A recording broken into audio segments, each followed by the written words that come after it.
आज हम बात करेंगे उन कमाल की भारतीय महिलाओं की जिन्होंने एक पूरी सदी में हर बाधा को तोड़ा, जमीनी हक की लड़ाई से लेकर सीधे आसमान में सितारों तक पहुंचने तक। चलिए उनकी कहानी में चलते हैं। सोचिए जरा, एक देश को बनाने में क्या लगता है? सवाल तो बड़ा है ना? और इसका जवाब पता है कहाँ छिपा है? उन कहानियों में, संघर्ष की, एक नई सोच की और कभी हार न मानने वाले जज्बे की। और बस आज हम उन्हीं कहानियों को जानने वाले हैं। हमारी कहानी की शुरुआत होती है एक अकेली महिला से, एक डॉक्टर से, जिन्होंने उस जमाने के दमनकारी नियमों को चुनौती देने की हिम्मत की। इसके बाद हम देखेंगे महिलाओं के एक छोटे लेकिन बहुत ही मजबूत समूह को, जिन्होंने भारत के संविधान को लिखने में एक अहम भूमिका निभाई। और आखिर में हम देखेंगे कि कैसे पिछली पीढ़ियों के संघर्षों की विरासत एक नई ऊंचाई तक पहुंची, यानी कि अंतरिक्ष तक। तो ये है हमारी आज की यात्रा का रास्ता। हम अतीत से शुरू करेंगे, वर्तमान से गुजरेंगे और भविष्य की ओर देखेंगे। चलिए शुरू करते हैं। तो कहानी का पहला हिस्सा डॉक्टर मुथुलक्ष्मी रेड्डी के बारे में है। एक सच्ची पायनियर, जिन्होंने शुरुआत में ही बड़े संघर्षों का सामना किया। यहाँ देखिए, उनकी पूरी जिंदगी पहली बार कुछ करने में ही गुजरी। वो पहली महिला स्टूडेंट बनी, पहली महिला हाउस सर्जन, पहली महिला विधायक। ऐसा लगता है मानो वो हर दरवाजा तोड़ रही थी ताकि आने वाली पीढ़ियों के लिए रास्ते खुल सकें। डॉक्टर रेड्डी जिस सामाजिक बुराई के खिलाफ लड़ी, वो थी देवदासी प्रथा। और ये लड़ाई उनके लिए बहुत निजी थी। क्यों? क्योंकि उनकी अपनी माँ इसी प्रथा से बचकर निकली थी। इस निजी अनुभव ने उनके इरादों को और भी ज्यादा मजबूत बना दिया। ये देखिए उनकी सोच, ये शादी के लिए उनकी शर्त थी। इससे पता चलता है कि बराबरी का सिद्धांत उनके लिए सिर्फ भाषणों या कानूनों के लिए नहीं था, बल्कि उनकी अपनी जिंदगी का भी एक अटूट हिस्सा था। चलिए अब कहानी में आगे बढ़ते हैं, एक महिला के अकेले संघर्ष से। अब हम उस दौर में चलते हैं जहां महिलाओं का एक समूह मिलकर पूरे देश का कानूनी ढांचा तैयार कर रहा था। अब जरा इस पर गौर कीजिए, कुल 299 सदस्य, और उनमें से महिलाएं कितनी? सिर्फ 15।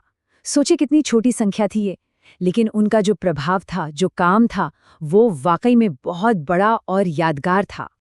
और इस छोटे से समूह में भी कितनी विविधता थी। कोई दलित आवाज थी तो कोई मुस्लिम, कोई मद्रास से तो कोई बॉम्बे से। पृष्ठभूमि अलग, धर्म अलग, लेकिन सबका लक्ष्य एक ही था, एक ऐसा भारत बनाना जो सबके लिए बराबर और न्यायपूर्ण हो। इन्हीं महिलाओं ने उन बड़े और प्रगतिशील अधिकारों के लिए आवाज उठाई जो आज हमारे संविधान की आत्मा हैं। उन्होंने पक्का किया कि ये सारे आदर्श, ये विचार नए भारत की नींव में गहराई से शामिल हों। ये बात बहुत जरूरी है। उन्होंने इस बात पर जोर दिया कि असली ताकत सरकार या किसी नेता के पास नहीं है, बल्कि देश के आम लोगों के पास है। एक ऐसा लोकतांत्रिक सिद्धांत जिसे संविधान में शामिल करवाने के लिए उन्होंने बहुत मेहनत की। तो अब कहानी के आखिरी पड़ाव पर चलते हैं, जहां जमीन पर देखे गए सपने अब हकीकत बनकर ब्रह्मांड तक पहुंच रहे थे। यहां हम 2 एस्ट्रोनॉट से मिलते हैं। एक कल्पना चावला, जो एक छोटे से शहर से थीं और उड़ने का सपना देखती थीं। दूसरी सुनीता विलियम्स, एक नेवल एविएटर जो कुछ नया खोजने का सपना देखती थीं। दोनों के रास्ते अलग थे, पर मंजिल एक थी, अंतरिक्ष।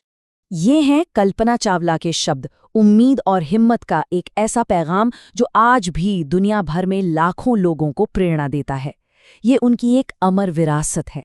और ये हैं सुनीता विलियम्स के कुछ मजेदार और साहसी कारनामे, मतलब स्पेस में ट्रेडमिल पर मैराथन दौड़ना या 50 घंटे से ज्यादा का स्पेस वॉक रिकॉर्ड बनाना। उन्होंने तो ये भी दिखाया कि जीरो ग्रेविटी में बाल कैसे धोते हैं, और अपने साथ भगवद गीता भी ले गईं।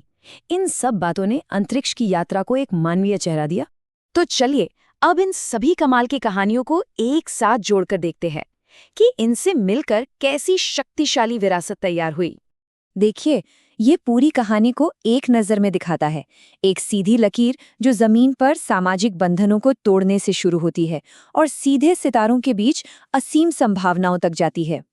तो समझने वाली बात ये है कि ये अलग अलग लोगों की कहानियां नहीं हैं, बल्कि ये एक ही बड़ी कहानी के अलग अलग अध्याय हैं। एक देश की तरक्की की कहानी जिसे उसकी महिलाओं की हिम्मत ने आगे बढ़ाया।